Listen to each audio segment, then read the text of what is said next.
Yang mana satu? Yang ni Okey. Sampai mana tadi Ustazah? Okey, kita sambung balik ya. Okey, sampai sini insya-Allah. Baik, maaf sangat sebab memang first hari ni baru masuk pejabat. Jadi problemnya lain lah sebab ni. Okey. Jadi kita akan masuk balik tajuk kita berkaitan dengan Al-Quran Al-Karim dan Al-Quran dan juga As-Sunnah.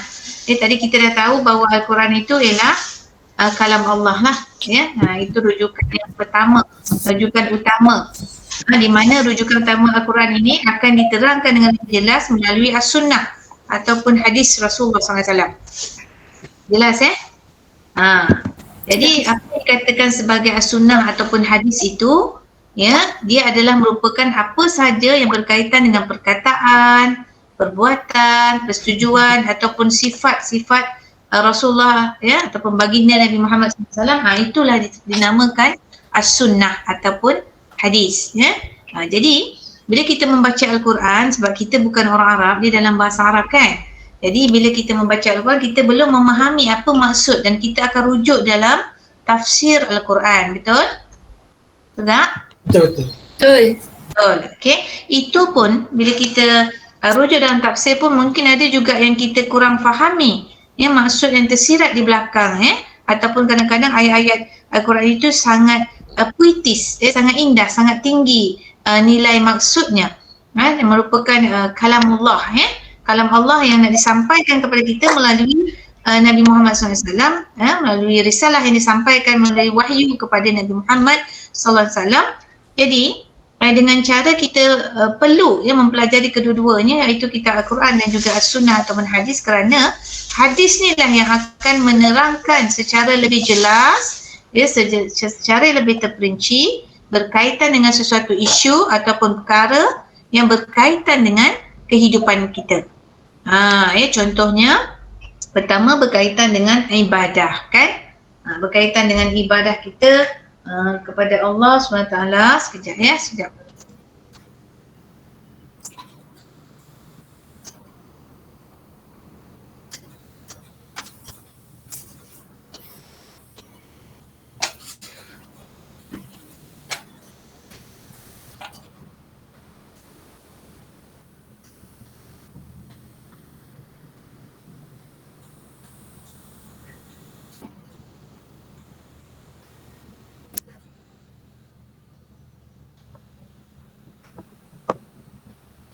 Lagi maaf ada gangguan sikit.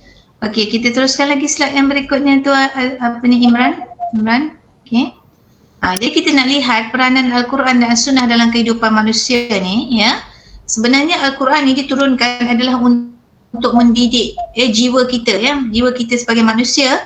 Kita adalah hamba Allah yang diutuskan ke muka bumi ini sebagai khalifatullah. Sebagai khalifah Allah. Di mana kita mempunyai dua peranan serampang dua mata, di mana peranan serampang dua mata ni maksudnya pertama kita adalah sebagai hamba, pertama untuk mengabdikan diri kepada Allah SWT. Caranya dengan apa? Dengan kita melakukan segala amal ibadah yang diperintahkan oleh Allah, amar ma'ruf nahi mungkar, buat apa yang disuruh dan tinggalkan apa yang dilarang. Itu tugas kita yang pertama. Kita kena menjaga ibadah solat kita kena menjaga ibadah puasa, ibadah khusus yang dinamakan ibadah khusus, itu yang utamanya. Mengabdikan diri pada Allah. Macam mana kita nak mendekatkan diri pada Allah? Dengan cara kita berzikir, kita banyakkan berselawat, solat sunat, solat sunat hajat, qiyamul lail, banyak lagi lah solat-solat yang berkaitan dengan ibadah kita kepada Allah, untuk mendekatkan diri kita kepada Allah. Yang itu dinamakan ibadah khusus. Yang keduanya, peranan kita sebagai khalifatullah di muka bumi itu mengimarahkan muka bumi ini. Bagaimana kita mengimarahkan muka bumi ini? Kita sebagai manusia yang diciptakan oleh Allah SWT merupakan satu-satunya makhluk yang teristimewa yang diciptakan oleh Allah, iaitu yang memiliki akal, memiliki akal yang istimewa, Mana kita adalah manusia yang terpilih. Oleh itu kitalah yang yang akan mengolah ya alam ini. Di mana kita akan menguruskan kehidupan kita, kita sebagai khalifah, sebagai pemimpin, kita yang akan menguruskan politik, ekonomi, ya pendidikan, apa sahaja yang berkaitan dengan kehidupan kita. Ya, kita memang perlu ya menguruskan kehidupan kita supaya ya kehidupan kita di dunia ini berjalan lebih lancar. Sebab itu kita kena faham bahawa ya peranan kita sebagai manusia ini besar. Yang pertama, kita dengan Allah, hablum minallah, hubungan kita dengan Allah. Yang keduanya, hablum minanas, iaitu hubungan kita dengan manusia dan juga makhluk-makhluk yang lain. Oleh kerana kita adalah makhluk yang teristimewa di antara makhluk-makhluk yang diciptakan oleh Allah, kerana kita mengetuai makhluk yang lain. Selain daripada itu, kita kita adalah makhluk Allah. Selain itu kita ada binatang, itu juga makhluk Allah. Tapi binatang tidak ada akal. Bukit bukau, sungai, gunung ganang dan sebagainya itu merupakan makhluk Allah yang mana kita sebagai manusia yang bertanggungjawab untuk mengolahnya. Kita yang mengaturkannya supaya kita boleh hidup dan menggunakan contohnya tumbuh-tumbuhan, kita boleh makan, binatang kita boleh makan yang disembelih dan sebagainya dengan cara yang disuruh oleh Allah, secara halal dan sebagainya. Daripada benda ini merupakan kehidupan kita. Sebab itu kita perlukan panduannya daripada Al-Quran dan juga As-Sunnah sebagai sumber untuk kita korek, kita gali, kita fahami apa yang ada di dalam Al-Quran dan diterangkan dengan lebih jelas dalam sumber yang kedua, iaitu dalam As-Sunnah ataupun Al-Hadis, supaya kita dapat faham apa sebenarnya maksud daripada kalam Allah yang diturunkan melalui wahyu kepada Nabi Muhammad, iaitu kitab Al-Quran. Imran, turun ke bawah sikit. Baik, banyak lagi dalam Al-Quran, contohnya dalam surah ni, surah apa tadi ni? Tengok sikit, bawah sikit. Dalam surah Al-Ma'idah ayat 3 ini yang lebih kurang maksudnya, ayat ni panjang, kita boleh baca bila-bila ni kita akan baca, yang galakkan kita membaca Al-Quran dengan maksudnya sekali supaya kita faham antara mafhumnya yang maksudnya secara ringkas, iaitu pada hari ini telah aku sempurnakan untukmu agamamu. Naikkan atas sikit, sekejap, saya nak tengok ayat tu. A'udzubillahi minasyaitonirrajim, bismillahirrahmanirrahim. Ayat yang di bawah tu renggan 1, 2, baris 1, 2, 3, 4, 5, baris yang kelima bawah tu, di mana Allah telah menyebut dalam Al-Quran surah Al-Ma'idah ayat 3, ayat berapa tadi? 3 3 Okey, dia menyebut sebagai al-yawma akmaltu lakum dinakum wa atmamtu alaikum ni'mati wa raditu lakumul islami dinah. Jadi apa maksud dia? Turun ke bawah tu, sesungguhnya aku telah sempurna, pada hari ini aku telah sempurnakan untukmu agamamu. Lakum dinukum, agamamu untukmu, dan telah aku cukupkan kepadamu nikmatku, dan aku telah redha bahawa Islam ini adalah agama bagimu, dalam surah Al-Ma'idah ayat 3. Jadi Allah telah isytihar bahawa wa raditu lakumul islami dinah. Allah telah redha bahawa Islam inilah agama kamu. Jadi untuk memahami Islam ini daripada mana? Dari panduannya yang utama, iaitu rujukan yang pertama Al-Quran, dan yang keduanya melalui hadis ataupun As-Sunnah yang diturunkan kepada Rasulullah SAW. Okey, turun bawah sikit lagi. Okey. Seterusnya kita lihat yang ini sabda Rasulullah SAW ini dipetik daripada hadis ataupun As-Sunnah yang diturunkan kepada Nabi Muhammad SAW, antaranya menerangkan tentang ayat tadi tu. Surah Al-Ma'idah ayat 3 tadi. Nampak tak peranannya saling berkait? Di mana hadis ini ataupun As-Sunnah ini dia akan mengukuhkan atau menguatkan atau mentaukidkan atau mengukuhkan lagi apa saja yang disampaikan di dalam Al-Quran. Melalui kalamullah tadi akan diperjelaskan lebih terperinci dalam hadis ataupun sunnah Rasulullah, yang bermaksudnya ini kaitan dengan ayat di atas tadi, iaitu sabda Rasulullah, telah aku tinggalkan untuk kamu semua dua perkara. Kamu tidak akan sesat selagi kamu berpegang kepada kedua-duanya, iaitu apa? Kitabullah, iaitu Al-Quran, dan As-Sunnah, sunnah Rasulnya ataupun sunnah ataupun hadis Rasulullah. Nampak tak? Jadi bermakna lebih jelas lagi lah daripada ayat tadi, ya, surah Al-Maidah ayat 3 telah diperkukuhkan lagi maksudnya dalam hadis ini, dalam sunnah ini, ya. Al-Quran yang diturunkan oleh Allah SWT membawa panduan khusus dan menyeluruh untuk seluruh manusia. Manakala as-sunnah yang disandarkan, ya, kepada Rasulullah SAW berperanan antaranya untuk menjelaskan, ya, apa yang diturunkan pada Al-Quran dengan lebih khusus, ya. Ya, suatu maklumat yang umum akan menjadi khusus dalam hadis ataupun sunnah, akan ditakyidkan, akan dijelaskan, ya, mengumumkan yang khusus dan menjelaskan apa yang terkandung dalam Al-Quran dengan lebih jelas lagi. Okey, membawa sikit. Baik, Al-Quran dan As-Sunnah ini sebenarnya, ya, dia peranannya sangat luas, bukan hanya, ya, tadi saudara sebut, bukan hanya urusan berkaitan dengan ibadah khusus saja ataupun berkaitan dengan pengabdian diri secara khusus saja, tetapi ia juga, ya, selain daripada berkaitan dengan akidah, ibadah, akhlak, ya, Al-Quran, hadis dan sebagainya, tetapi urusan kehidupan manusia tadi saya sebut tadi, Khalifatullah tadi ada dua peranan serampang mata, kan. Pertama, mengambil diri. Kedua, dia adalah merangkumi hal-hal, ya, apa saja yang berkaitan dengan kehidupan manusia, yang manusia perlukan dalam kehidupan. Manusia perlukan politik, ya, untuk memerintah, menguruskan negara dia, menguruskan kehidupannya, ya, di dunia. Kemudian manusia perlukan ekonomi nak hidup, ya, barang-barang, jualan, makanan dan sebagainya contohnya. Kemudian manusia perlu bersosial, ya, berhubung antara satu sama lain untuk kehidupan mereka. Kemudian dari segi pendidikan, manusia perlukan pendidikan sebab dengan pendidikan baru manusia terdidik, terbimbing, ya, dan memahami sesuatu ilmu tersebut, ya. Kalau nak belajar tentang pendidikan Islam ini, apa tujuannya? Tujuan belajar pendidikan Islam ataupun pengajian Islam ini nak memahami tentang apa yang terkandung di dalam kitab Al-Quran dan juga As-Sunnah. Nampak tak? Selain daripada itu ada juga, ya, dalam Al-Quran disebut tentang kebajikan dan juga kemasyarakatan. Sebab itu kita kena baca Al-Quran dan kita kena menghayati dan memahami secara tadabbur. Al-Quran disebutnya tadabbur tu maknanya kita bukan baca Al-Quran sekadar nak boleh baca saja, ya. Itu bukan tahap kita lagi. Tahap kita pengajian tinggi ini iaitu kita selain daripada kita membaca dan kita membaca dengan fasih dan lancar, bertajwid, ya, baca dengan huruf, sebutan huruf yang betul, kita mempunyai peranan besar untuk memahami, ya, dan menterjemahkan ilmu yang ada di dalam Al-Quran tersebut di dalam kehidupan kita. Kan tadi saudara kata memanglah dia turun dalam bahasa Arab, tetapi untuk kita memahami kita kena belajarlah bahasa Arab juga, ya.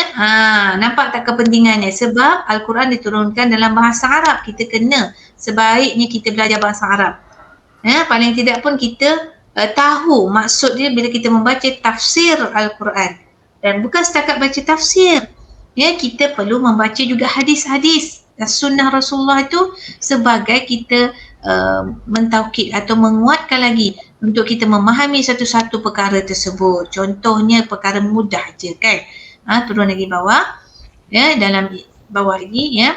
Contohnya dalam bidang ekonomi, ya, macam ni. Ya, dalam bidang ekonomi, perasan tak ada dalam Al-Quran? Dalam Al-Quran ada diceritakan tentang ekonomi, ya.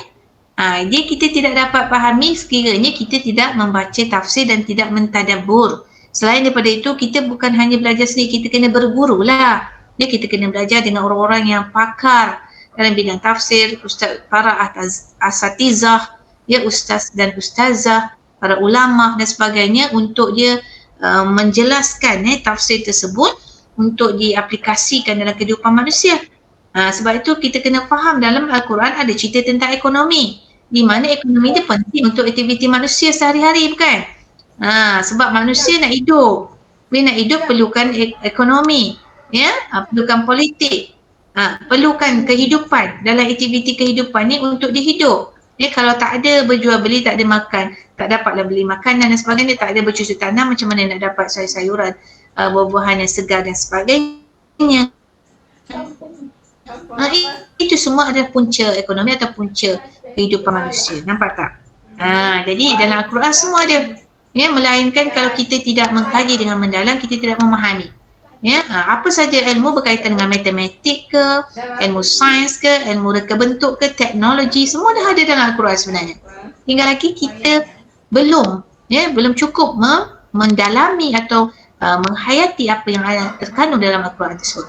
Sebab tu kita kena belajar dari semasa ke semasa. Sebab itulah kita ada kursus ini supaya nak menyedarkan kita bahawa dalam Al-Quran tu sebenarnya dah komplit dah.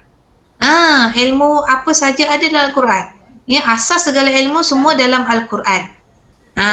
Jadi kita kena mengkajilah Al-Quran tu lebih mendalam kan. Bukan setakat kita baca saja untuk kita lepaslah. Ya, anak kahwin dapat baca Quran bercukup lah. Belum cukup sebenarnya. Sebagai manusia yang beriman dan bertakwa, dia kena mendalami dan menghayati dan mengamalkan sepenuh dan sebaik-baiknya apa yang disuruh oleh Allah, amal ma'ruf, nahi munkar, dan mencegah apa yang dilarang. Okey, teruskan lagi sikit. Okey, dia ada ilmu berkaitan dengan ekonomi di mana ya, kalau kita lihat, kalau kita betul-betul kaji ya, kombinasi antara nilai khusus dan semasa ni berkaitan dengan dasar ekonomi. Ya, secara khusus dia disebut dalam Al-Quran oleh Allah SWT tanpa ada sebarang perubahan. Ya, manakala nilai semasa dan pelaksanaan dan cara diserahkan kepada tuntutan dan kemanusiaan. Ini bermaksud bagaimana disebut dalam surah An-Nisa ayat 29 ya. Nanti kalau kamu ada masa kamu buka Al-Quran surah An-Nisa ayat 29. Apa dia ayat dia? Ya, yang ini saya bagi dia punya maksudnya. Di mana yang bermaksud sesungguhnya ya Allah sentiasa mengasihani kamu. Ini surah An-Nisa ayat 29. Maknanya wahai orang-orang yang beriman ya, ini ayat 29 surah An-Nisa.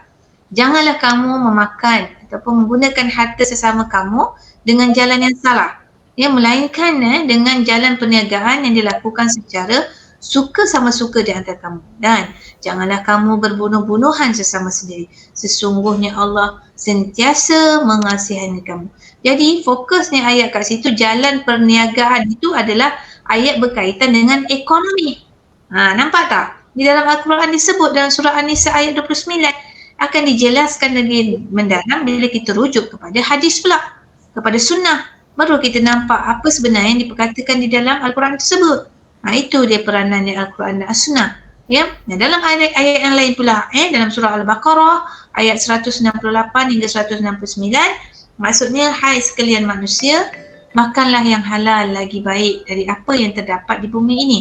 Ya, dan janganlah kamu mengikuti langkah-langkah syaitan, kerana sesungguhnya syaitan itu adalah musuh yang nyata bagimu. Sesungguhnya syaitan itu hanya menyuruh kamu berbuat jahat dan keji dan mengatakan terhadap Allah apa yang tidak mahu ketahui, yang tidak kamu ketahui. Jadi ayat ini untuk kita lebih lanjut lagi tahu apa sebenarnya ceritanya, kita kena baca juga hadis.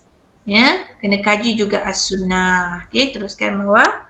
Nampak tak? Banyak ayat-ayat berkaitan dengan kehidupan kita. Selain daripada itu, ya, selain daripada ayat berkaitan dengan ekonomi, ya, sama ada ekonomi kapitalis ke, ekonomi sosialis ke, ekonomi secara Islam ke, semua ada disebut dalam Al-Quran. Ya. Mainkan bagaimana kita mengolah kehidupan kita itu adalah atas kebijaksanaan kita lah sebagai manusia yang telah dikurniakan oleh akal oleh Allah Subhanahu Wa Taala, kan? Jadi kita bebas memilih. Sebagai seorang Islam, dia kena perlu berhati-hati lah. Dia kena buat tabayun, ya, ataupun menilai dulu yang mana yang baik, yang mana yang buruk. Janganlah dia main sapu je ekonomi kapitalis ke, ekonomi sosialis ke, dia hentam dia semua. Sedangkan ekonomi itu tak sama dengan ekonomi yang dianjurkan Islam, ya, seperti yang disebut dalam Al-Quran. Sebab itu kita kena mengkaji dan kita kena tahu mana makanan yang halal, mana makanan yang haram. Sebab itu kita orang Islam kena berhati-hati. Kita kena mengkaji, jangan kita terletak dalam keadaan orang syubhah. Syubhah ni maknanya dia tak tahu mana halal, tak mana haram. Ya, dia sapu semua halal ke haram, tapi sebab dia tak mengkaji.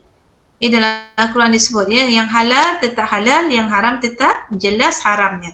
Yang itulah kita nak tahu. Macam mana kita nak tahu? Kita kena bacalah Al-Quran, tengok ayat yang berkaitan, spesifik, fokus di sana, dan kita rujuk pula hadis ataupun As-Sunnah yang menerangkan apa isu yang kita alami ataupun permasalahan yang kita alami, dan rujuk kepada pakar, ulama yang faham tentang terutamanya berkaitan dengan ilmu hukum hakam, ilmu ibadah, ilmu akidah, tasawuf dan sebagainya. Banyaklah berkaitan dengan Al-Quran dan sebagainya. Okey, bawah sikit. Banyak lagi ayat, teruskan lagi. Banyak ayat yang turunkan. Ini adalah surah Al-Baqarah ayat 143. Ayat tersebut di atas tu nanti kamu boleh rujuk balik dalam Al-Quran. Ada masa buka Al-Quran, kamu peringkat pengajian tinggi dah ni. Bukan lagi baca Quran sekadar baca saja, tetapi nak menghayati dan memahami serta mengamalkan di dalam kehidupan. Itu yang sangat penting. Sebagaimana dalam surah Al-Baqarah ayat 143 ni. Apa sebenarnya ceritanya? Kita nak tahu apa cerita surah Al-Baqarah ayat 143 ni. Maksudnya, dan demikianlah sebagaimana kami telah memimpin kamu ke jalan yang lurus. Kami jadikan kamu wahai umat Muhammad satu umat yang dipilih, dan dipilih supaya kamu berlaku adil, supaya kamu layak menjadi orang yang memberi keterangan kepada umat manusia tentang apa yang benar dan salah, dan Rasulullah pula menjadi orang yang menerangkan kebenaran perbuatan kamu. Jadi, dan tiadalah kami jadikan kiblat yang engkau menghadap dahulu itu, wahai Muhammad, melainkan untuk menjadi ujian bagi melahirkan pengetahuan kami tentang siapakah yang benar-benar mengikut mengikut Rasul serta membenarkannya, dan siapa pula yang berpaling tadah. Dan sesungguhnya itu adalah amat berat, kecuali kepada orang-orang yang telah diberikan oleh Allah petunjuk hidayah, dan Allah tidak akan menghilangkan bukti keimanan kamu. Sesungguhnya Allah amat melimpah belas kasihan dan rahmatnya kepada orang-orang yang beriman. Nampak tak ayat ini? Ditujukan kepada siapa tu? Rasulullah Nabi Muhammad SAW untuk diturunkan atau disampaikan risalah ini kepada umat manusia. Termasuklah kita ni, yang memang kita sampai sekarang memang kita tak pernah jumpa Nabi Muhammad SAW. Maknanya walaupun kita tidak bertemu Rasulullah SAW, tetapi kita menerima risalahnya melalui dua peninggalan waris yang pertama tadi. Warisan yang pertama tadi Al-Quran, yang keduanya hadis ataupun As-Sunnah. Teruskan sikit lagi ni cerita tentang kepentingan material dan tuntutan spiritual. Selain daripada ekonomi, ayat Al-Quran juga ada menceritakan tentang betapa keperluan kepada material ni. Perlunya, dan ekonomi Al-Quran menetapkan keperluan material menjadi satu jalan menuju matlamat yang lebih utama. Kita tak nampak, tetapi kita dalam kehidupan sekarang ni memang kita memerlukan ilmu-ilmu tersebut. Sebab itu kita ada lahirnya pakar ekonomi, engineer, doktor, guru, pendidik dan sebagainya. Ini perlu untuk manusia hidup. Manusia perlu saling berhubung atau perlu saling memerlukan antara satu sama lain. Di dalam ini semua ilmu berkaitan dengan ilmu kejuruteraan ke ilmu matematik, sains, berkaitan dengan doktor dan sebagainya dah ada dalam Al-Quran dah. Cuma kita mungkin tak sampai mengkaji lagi mendalam Al-Quran tersebut. Apa saja berkaitan dengan kehidupan ada dalam Al-Quran. Jadi kita kena kaji Al-Quran. Moral of the story, kita kena baca, kaji, dalami dan amalkan apa yang disebut dalam Al-Quran. Cara je, kalau kita tak belajar, tak mahir bahasa Arab, kita kena bertanyalah kepada orang yang mahir dalam hukum hakam agama ni.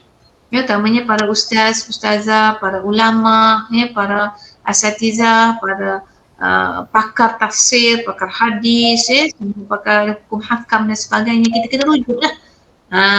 Kita kena belajar dari semasa ke masa.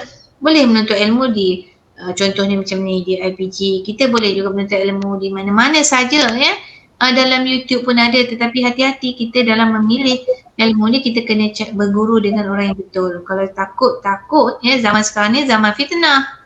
Kadang-kadang kita dapat tu, kita nampak macam ustaz, macam ulama, rupanya dia membawa kepada kesesatan. Tu bahayalah tu. So kita kena tabayun. Tabayun ni maksudnya kita kena tahu memilih, kena kita menilai yang mana baik betul tu. Okey, teruskan. Teruskan bawah. Okey, banyak lagi ayat berkaitan surah Al-Baqarah, sebagainya berkaitan dengan arah kiblat. Ini semua kita kadang-kadang kalau kita tak baca betul-betul dan kita tidak sulami ataupun kita bantu dengan hadis ataupun sunnah, kita mungkin kurang jelas apa yang disampaikan dalam ayat Al-Quran tersebut kan. Sebab tu saya kata perlunya di mana sunnah ataupun hadis tadi akan melengkapi apa suruhan atau ayat-ayat yang diturunkan dalam Al-Quran. Teruskan lagi. Bidang politik sangat perlu. Kalau tak ada politik macam mana nak, kalau tak ada pemimpin, huru-hara lah negara ni ataupun dunia ni. Tak ada pemimpin. Contohnya alam bumi ni, kalau tak ada yang menguruskannya, kalau menguruskannya lebih daripada satu, memang huru-hara lah. Mana yang menguruskan muka bumi ni maknanya ialah Allah SWT yang Esa. Kalau ramai pula, huru-hara lah bumi ni. Tentu bila siang, tentu malamnya, siapa yang nak bergerak dan sebagainya kan. Sebab itu kita kena jelas bahawa Allah itu Maha Esa, dan di dalam dunia ini Allah bagi kita supaya menguruskan diri kita sendiri dengan adanya pemimpin, adanya Perdana Menteri, adanya Perdana Menteri dan Menteri untuk menguruskan. Namun begitu kita kena jangan lupa kita kena menguruskan mengikut landasan Islam. Kita kena fahami Islam tu bahawa boleh menjadi pemimpin yang betul-betul taat, mentaati perintah Allah dan juga mengikuti yang perkara-perkara yang disuruh oleh Allah tanpa bersyubhat dengan perkara-perkara yang syubhat atau maksiat kan. Okey, teruskan. Nanti kamu boleh baca lagi Okey, ayat berikutnya. Ini berkaitan dengan surah Ali Imran disebut sebagai dalam surah Ali Imran ayat 159. Ada masa kamu buka Al-Quran, rujuk sendiri ayatnya. Kadang-kadang yang tertulis tu ada berlaku kesilapan, jadi kita kena rujuk balik dalam Al-Quran yang sebenar. Apabila kamu membuat tugasan atau assignment, apabila saya minta nanti kamu kena rujuk betul-betul dalam Al-Quran ayat tu. Walaupun ambil pada internet, simak balik. Kadang-kadang salah kalau bila berlaku kesalahan akan menyebabkan kita berdosa, membawa satu yang salah. Okey, teruskan. Okey. Dan politik, okey lagi. Tentang penjagaan harta, tentang kehidupan kita berkeluarga, banyak lagi. Teruskan lagi bawah. Sebagai pemimpin macam mana yang dikehendaki dalam Islam, kita kena tahulah. Kita sebagai pendidik pula, kita nak tahu pendidik yang macam mana yang dikehendaki dalam Islam. Adakah pendidik yang membawa kepada perkara maksiat, itu adakah dinamakan pendidik yang sebenar? Ataupun pendidik yang sebenarnya adalah pendidik yang bukan hanya mengajar matematik, bukan hanya mengajar sains, bukan hanya mengajar ke bentuk teknologi, tetapi dia membawa anak didik dia kepada mengenal Allah. Itu adalah lebih baik kerana ilmu-ilmu sains matematik itu semua ada dalam Al-Quran. Jadi untuk jadi guru matematik, guru sains, guru RBT, perlulah guru yang ada ilmu agama yang mantap juga. Janganlah hanya berikan amanah itu kepada ustaz dan ustazah saja. Mereka lah memang sepatutnya pakar dalam bidang tu, tapi kita sebagai seorang Islam, kita ada taklif, kita ada tanggungjawab, kita kena belajar sebab itu adalah fardu ain. Fardu ain ini adalah fardu yang sangat-sangat dituntut kepada setiap individu mempelajarinya. Terutamanya berkaitan dengan solat, berkaitan dengan ibadah-ibadah khusus puasa, haji, dan berkaitan dengan akidah kita kita kena pelajari benda itu secara individunya. Jangan kita harapkan pada orang lain secara taklid, mengikut-ikut saja, tak boleh. Solat kita kena belajar sini, ada banyak perkara tentang solat ni, bukan hanya solat 5 waktu sehari semalam je, tapi dalam solat adakah betul solat kita tu, adakah perbuatan yang kita buat tu menepati apa yang dituntut oleh Islam kan. Jadi kita banyak benda nak kena belajar. Teruskan lagi.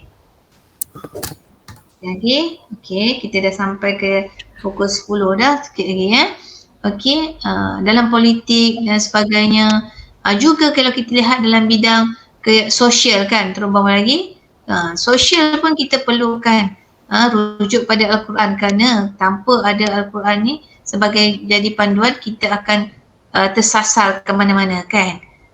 Sosial sebenarnya kita kena tahu juga bagaimana sosial yang dianjurkan di dalam Islam. Contohnya batasan antara hubungan lelaki dan perempuan kan.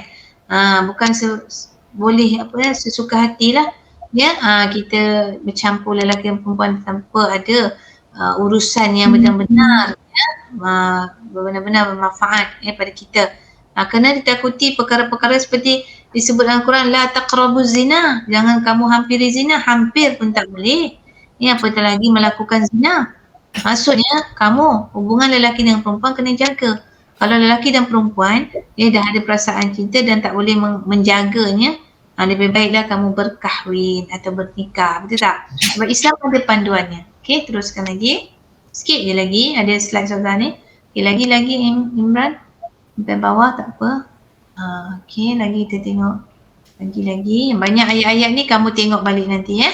So yang ini kita harap kamu baca kerana berkaitan dengan musyawarah. Di mana musyawarah ni maksudnya bermesyuarat. Ya, bila kita nak membuat sesuatu perkara kita kena berbincang. Macam ni lah kita ada perbincangan. Kerana apa? Kita perlukan perbincangan sebab kita tak tahu kadang-kadang apa yang kita fikir selama ni rupanya salah. Rupanya kita fikir seorang tu salah. Rupanya bila kita berfikir ramai-ramai, orang berfikir tidaklah kata begini, ulama ni kata begini. Perselisihan pendapat tu biasa berlaku. Ya, sebab itu kita digalakkan untuk bermesyuarat, berbincang. Apa-apa keputusan yang dibuat. Terutamanya dalam hukum hakam Islam ni. Kita kena rujuk Al-Quran. Selain kita rujuk Al-Quran, kita kena rujuk As-Sunnah ataupun hadis dan kita kena rujuk para ulama, ijtihad ulama, ya. Dan juga kita kena berpandukan kepada hukum hakam yang benar pada ijtihad ulama dan sebagainya, ya. Yang itu kita kena ikutlah dia punya peraturan dia. Kita tak boleh main sembarang aja, ya, dalam hukum Islam ni. Kerana kita kena ingat kita ada pahala dan dosa. Kita ada syurga dan neraka, ya, yang kita perlu akan hadapi. Ya, tidak bermakna kalau kita bakal guru matematik, kita bakal guru sains, kita bakal guru reka bentuk, kita tidak bertanggungjawab tentang berkaitan dengan agama. Tidak. Kita semua dipertanggungjawabkan walaupun kita bukan dalam bidang agama tu secara khususnya, tetapi kita adalah orang Islam yang punya tanggungjawab, punya peranan untuk menyebarkan Islam, untuk mempertahankan Islam, untuk mengajar Islam kepada orang lain, untuk mengajar Islam dan ilmu-ilmu yang kita ajar ni kita kaitkan. Kita mengajar matematik, kita kaitkan dengan Islam. Kita mengajar sains, kita kaitkan dengan Islam. Kita mengajar reka bentuk teknologi, kita kaitkan dengan Islam. Kita rujuklah Al-Quran. Mana dia letaknya ilmu sains? Banyak dalam Al-Quran tentang kejadian alam. Ya, bila kita mengajar tentang kejadian alam, kita kaitkan dalil Al-Quran. Mana dia hadisnya? Begitu juga matematik, tentang Khawarizmi, ya, tokoh-tokoh tentang matematik ni. Kat mana kita tahu mengira ni? Daripada mana? Dalam Al-Quran asasnya. Begitu juga dengan reka bentuk teknologi maklumat, semua ni daripada Al-Quran. Ya, dah ada dah zaman Rasulullah lagi. Yang itu kita kena kreatif lah dalam memikir dan kena belajarnya. Ya. Al-Quran tu memang dah komplit dah semua. Memang tidak boleh diubah, melainkan apa yang ada tu diterangkan dalam hadis dan hadis pula disampaikan kepada kita melalui ulama dan sebagainya, ya, para sahabat tabi'in dan sebagainya, dan kita cuba mengolah mengikut kehidupan kita. Kita tak boleh mengubah hukum yang asal, tetapi kita boleh mengubah sesuai dari segi apa? Cara, teknik, strategi. Macam mana kita nak mengajar ataupun bagaimana kita nak menyampaikan ilmu itu mengikut kreativiti kita dan keadaan masyarakat kita pada masa sekarang, kan? Okey. Saya rasa sampai situ. Banyak lagi ke tengok Imran sampai bawah? Nanti kamu boleh baca balik semua bahan ni, ya. Baca, ya. Kamu dah baca kan? So hari tu saya dah beri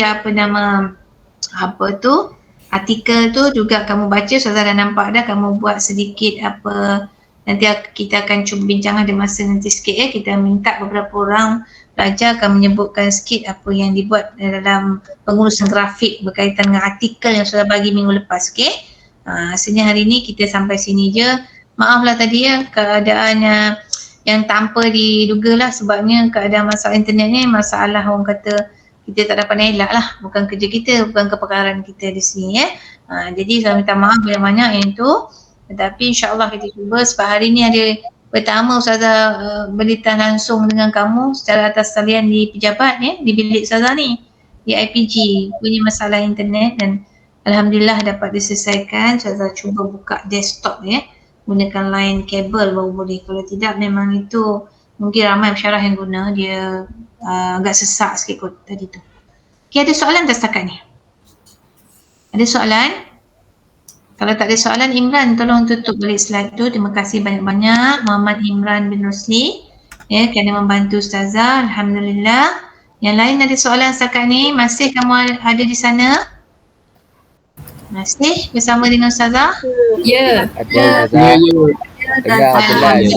Alhamdulillah. Selama 23 orang kamu ingat segala apa yang kita buat, kita belajar sebagainya, Allah tetap melihat kita lah. Sebab kita pun belajar tentang Al-Quran, kita kena jujur, amanah, menuntut ilmu, adab dan sebagainya, dan kita perlu memahami.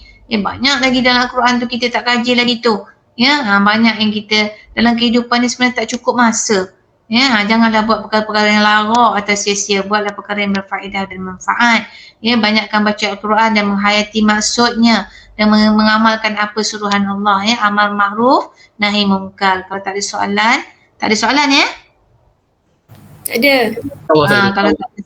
Kalau tak ada soalan, Ustazah andaikan kamu semua faham lah sedikit. Kalau tak banyak sikit kamu faham. Mudah-mudahan Allah akan campakkan kefahaman yang baik kepada kamu semua. Dan dilembutkan hati untuk mempelajari Al-Quran dengan lebih mendalam lagi. InsyaAllah untuk diaplikasikan dalam kehidupan sementara di dunia sebelum sampai ke alam barzah dan akhirat. Itu saja, segala yang baik daripada Allah, segala kekurangan daripada diri Ustazah sendiri.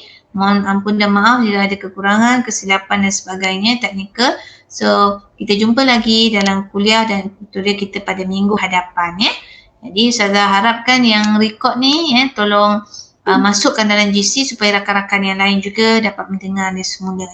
Apa-apa hal dalam kita berhubung dalam Telegram kan? Nafisa ke siapa yang memang banyak berhubung dengan Ustazah, saya nampak di admin kot Telegram tu apa-apa rujuk Telegram kita ada kumpulan kita GPIM 1022. Itu saja. Assalamualaikum warahmatullahi wabarakatuh.